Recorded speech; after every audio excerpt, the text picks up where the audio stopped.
Alors, Simshar s'est inspiré d'événements réels qui sont venus à Malte et autour de Malte en 2008.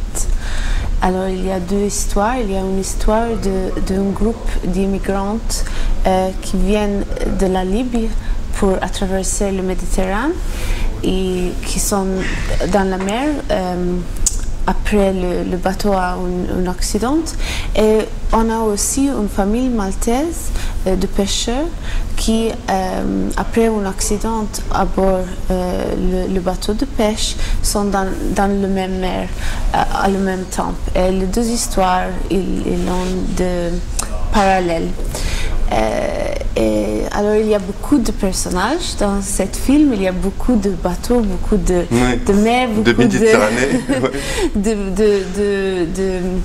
de thèmes qui sont très contemporains, et de politique, mais pas politique comme de gouvernance, mais de politique humaine. Ouais. Comment est-ce que vous avez construit le scénario ? Vous êtes parti, donc, comme l'histoire fait partie de faits réels, c'est ça, c'est ce que vous venez de dire ? Oui, j'avais un rendez-vous avec le survécu de cette tragédie, et je parle avec lui pour beaucoup de journées, et il m'a dit comme il passe dans la mer et comme il fait de vivre sans eau et sans nourriture avec sa famille, basiquement. Son enfant, et son père aussi. Oui, il a une tout famille, perdu, vraiment. Alors, et je parle avec lui, et je pensais, comme tous les médias avant de moi, je pensais qu'ils ne sont pas rescued, ils ne sont pas survivants, parce qu'il n'y a personne qui a vu le groupe. Mais il m'a dit qu'il y a plusieurs de bateaux qui sont passés et qui ne sont pas sauvés. Oui. Et je pensais que c'est intéressant et choquant aussi.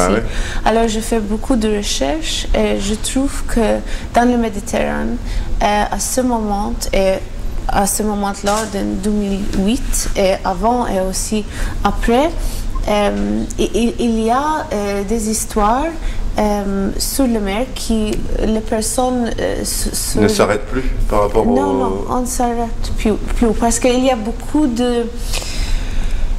Il y a beaucoup de problèmes si on arrête. Par exemple, et on voit ça dans le film.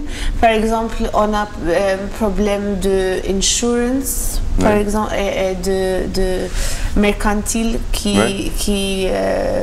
parce que le pays, pas tout le pays veut les immigrants. Alors il y a une difficulté qui va prendre les immigrants. Alors le bateau qui survécut le groupe, il y a un problème. Et après, il n'y a plus personne qui aide le capitaine du bateau, comme on voit dans le film. Il est tout seul, il dit « moi je les sauve » et il n'y a personne qui m'aide. Exactement. Et ça, c'est le problème. Et c'était important pour vous de mettre en parallèle les histoires donc, de migrants et les histoires de la tragédie de ce bateau de pêche. Oui, parce que je veux demander à l'audience et à moi-même aussi si la valeur d'une humaine, c'est le même pour tous les humains ou c'est différent.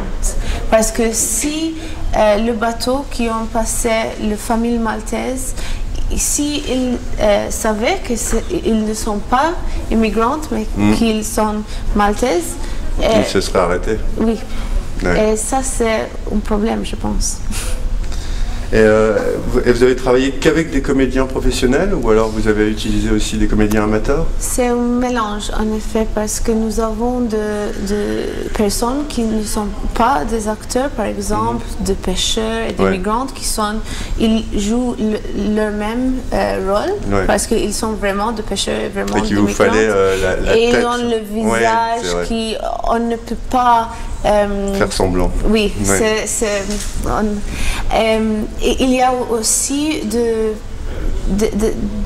acteurs qui sont, ils ont un peu d'expérience, mais pas dans le film. Par exemple, la mère, l'actrice qui est la mère, elle est un personnage de télévision à Malte, mais pas une actrice. Alors, elle a un peu d'expérience de médias, mais elle n'était pas vraiment une actrice. Mais nous avons aussi des acteurs professionnels internationaux, comme par exemple Lotfi Abdelli, qui joue le rôle de Simon. Il est un artiste très connu dans la Tunisie et aussi dans les communautés diaspora de la Tunisie. Et aussi, nous avons Sekouba Doucouré et Laura Pegli qui sont deux acteurs français qui ont des origines. Oui, qu'on a pu voir dans un film de Djinka Reinhardt. Oui, tous les deux sont dans 2 films de Djin. C'est vrai. Oui, et c'est intéressant parce que par exemple, Sekouba était intéressé dans le film, dans l'histoire du film. Il joue très bien d'ailleurs, je trouve. Oui, j'aime beaucoup ça. Parce que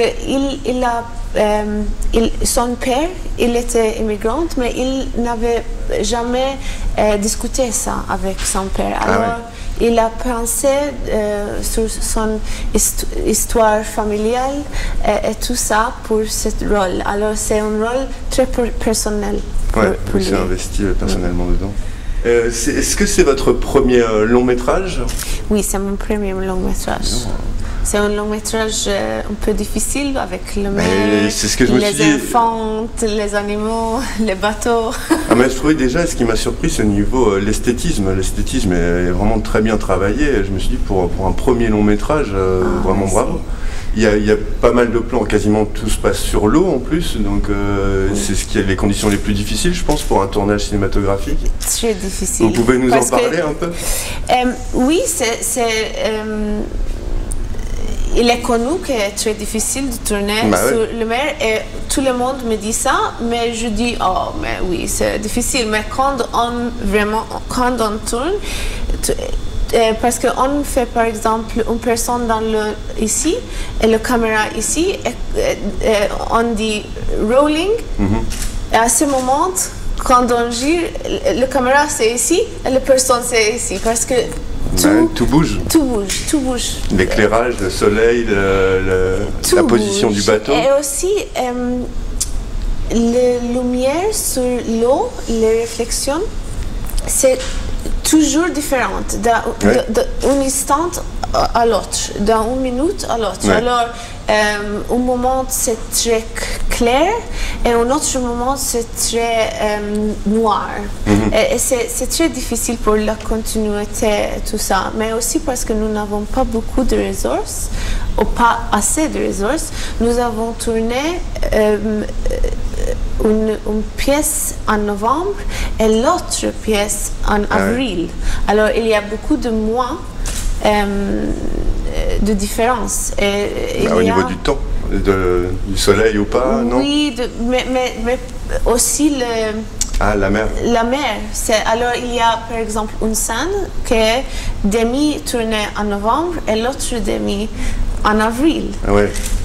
Mais je pense qu'il n'y a pas de monde qui sait ça quand on voit le film. Mais c'est difficile. Vous avez travaillé dans des conditions particulières pour tout ce qui est plan dans la mer. Il y a notamment un plan où il plonge à l'eau là, qui est magnifique.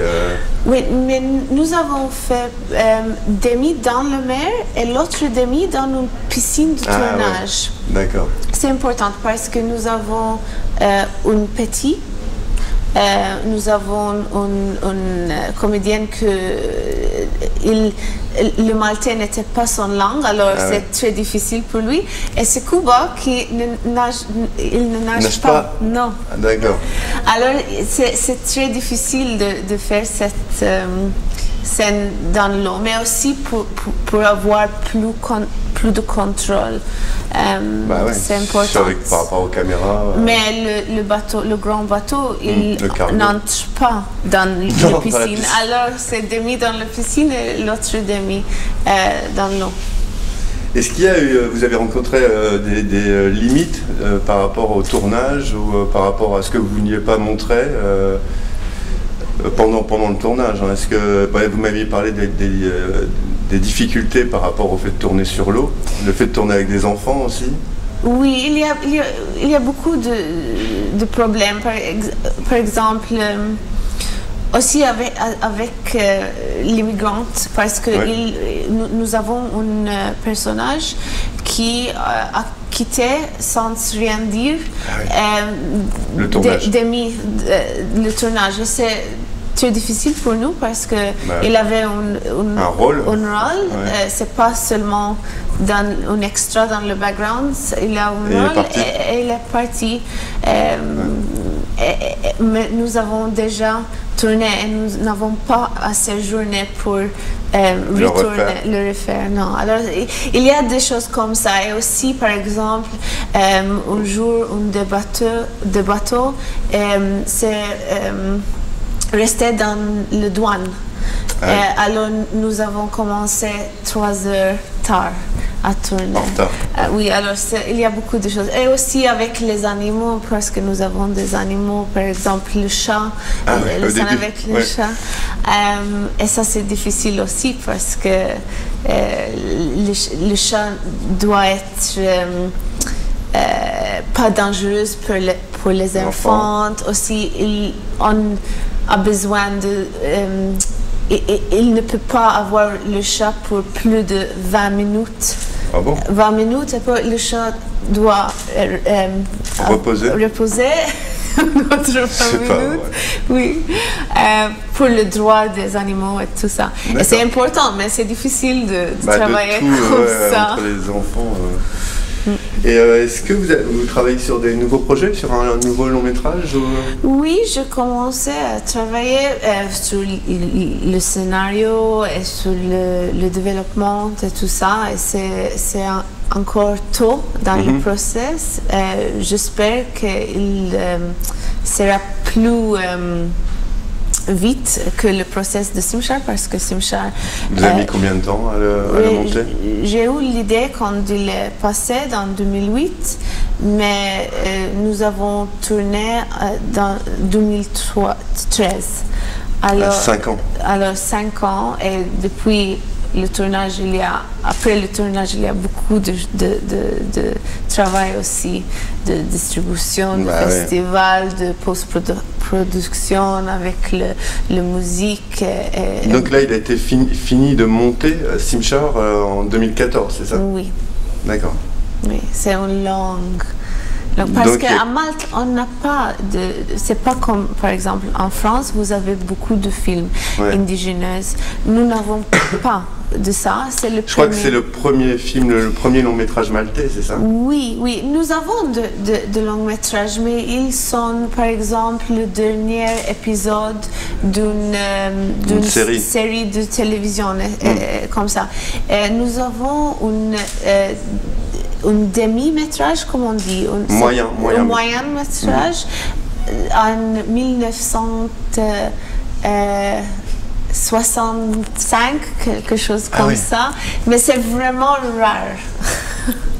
Et c'est le premier film maltais qui a distribution internationale, qui a fait le tournée de festival international. C'est ce que j'allais vous demander. Vous avez eu donc des aides par rapport au fait que ce soit le premier film maltais ou Oui, on a fait vous êtes mis en avant, non? On a fait beaucoup de négociations avec le gouvernement.